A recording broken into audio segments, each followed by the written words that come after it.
The single arm lat pull down is probably gonna have the widest degree of variations depending on what you have available to you.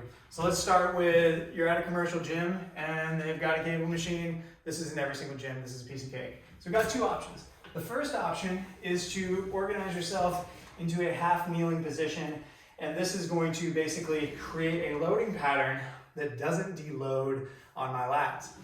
I go all the way up, I'm creating a straight line, and I pull to here. I'm basically trying to tuck this underneath my chin, right across my chest, as if I was gonna do a single arm chin up. So the reason why I like this version best is because it takes additional effort to hang out down here versus if I'm in the standard seated one. Obviously I'm not seated, but I'm in like a seated chair position, and this is gonna be a little bit more vertical, just like you're doing the lat machine, but with only one handle.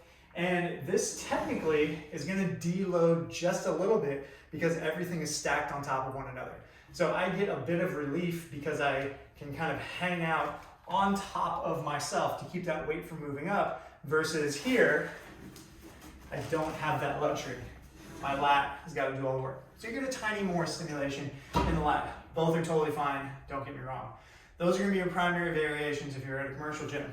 If you're at a home gym, chances are you're gonna have a ring or a TRX or something like that. I've got a couple options. I can do a single arm ring row, which is gonna look something like this, where I pull myself up. I get a good part of the benefits. I get the unilateral stuff.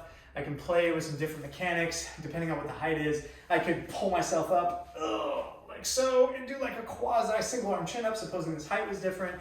You're really gonna have to play with what you have at your disposal.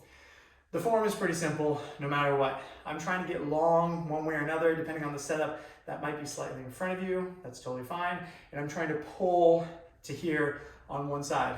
This gives me a bit of an uneven stretch, where if I go out to here, I don't really get that same amount of turn across the body. You can feel that kind of pull in the lat a little bit. This is great. And I get to kind of pull and rotate that back in. That is gonna be slightly different than if I go just through a straight lat pull down. Depending on which implement, you'll get a slightly different bias, but that single arm component of length and depth is the primary focus that we're going for. Shoot me a note, shoot me a picture, let me know what your setup is. I'm happy to help you on your way.